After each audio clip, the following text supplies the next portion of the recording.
Très heureuse de vous retrouver, madame, mademoiselle et monsieur. Bonjour, bienvenue à ces magazines Santé de l'enfant dont j'ai le plaisir de vous présenter aujourd'hui. Aujourd'hui, on va parler d'une infection qui dérange la communauté et qui a beaucoup de spéculations en la matière de l'infection à virus de corona.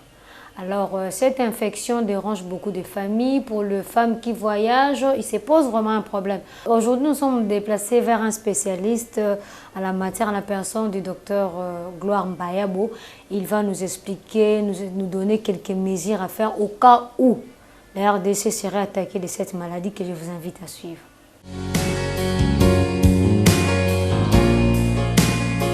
Le monde entier, surtout la Chine, dans la ville de Wuhan, fait face à un virus qu'on appelle le coronavirus. C'est un virus qui n'est pas nouveau. C'est un virus avec lequel on vit souvent. C'est un virus qui est très répandu dans le monde, dans le sens où il est presque pérenne. Il peut donner des simples grippes, une toux banale, un rhume banal, mais tout comme ça peut donner par moments des infections assez graves. Comme ça a été le cas par exemple en 2002, il y avait un type de coronavirus qui avait donné une maladie qu'on appelle SRAS, donc un syndrome respiratoire aigu. Et donc à cette époque-là, c'était une maladie qui avait quand même beaucoup tué aussi les gens, c'est-à-dire il y avait un taux de mortalité autour de 10% dans les coronavirus de 2002-2003. 10%, c'est-à-dire lorsqu'il y avait 100 personnes qui étaient atteintes, à peu près 10 personnes mouraient. Et après 2002-2003, il y a eu un autre type de coronavirus qui a entraîné un syndrome qu'on appelle le MERS coronavirus, c'est-à-dire une détresse respiratoire, c'est-à-dire les gens ont une difficulté de respirer, mais pour les Moyen-Orient. Et ces coronavirus-là étaient très mortels parce que les taux de létalité ou de mortalité étaient autour de 35%. C'est-à-dire lorsque 100 personnes étaient atteintes, 35 personnes à peu près mouraient de cette maladie. Alors l'actuel coronavirus, qui cause des ravages principalement en Chine, jusque-là, jusqu'à la preuve du contraire, a un taux de mortalité de 2 à 3%. C'est-à-dire lorsque 100 personnes sont infectées, il n'y a que 2 à 3 personnes qui meurent de ces coronavirus. Et donc, comment ça se manifeste cette maladie? C'est un virus, donc généralement ça vous donne des signes comme quelqu'un qui fait de la grippe.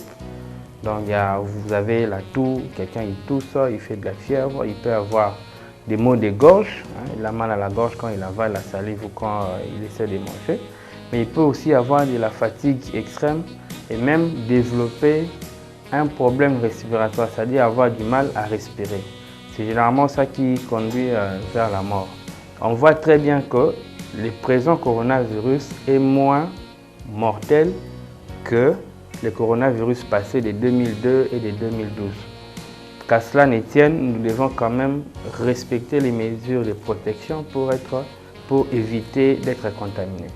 Parce qu'à part le fait que ce virus-là ait infecté la Chine et les autres pays de l'Occident, mais l'OMS, l'Organisation mondiale de la santé, a classé certains pays d'Afrique comme étant à haut risque de contracter également ces virus. C'est notamment notre pays, l'Algérie et d'autres pays d'Afrique.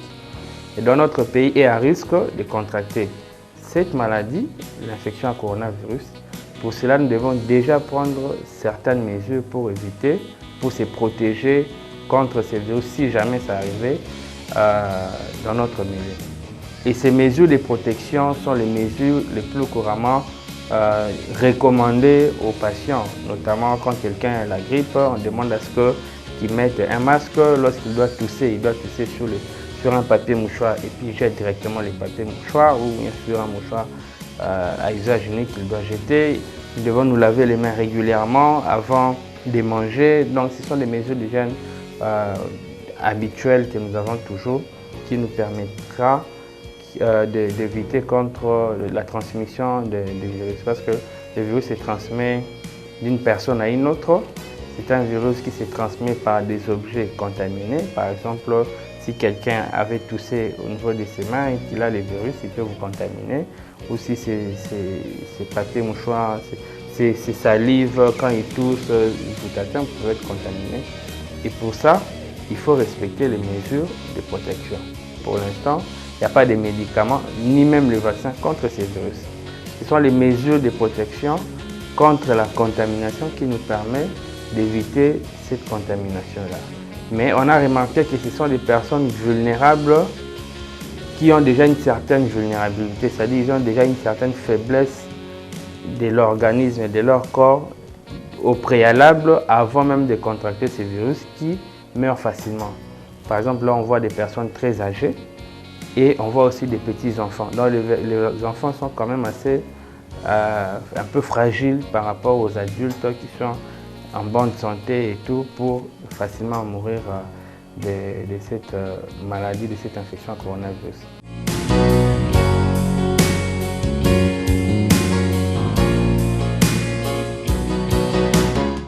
C'est la fin de ce magazine. Merci pour votre fidélité. Surtout, un grand merci à Elie Toumba pour ta disponibilité par rapport à cette émission Santé de l'enfant. Ici là, prenez bien soin de vous. Au revoir.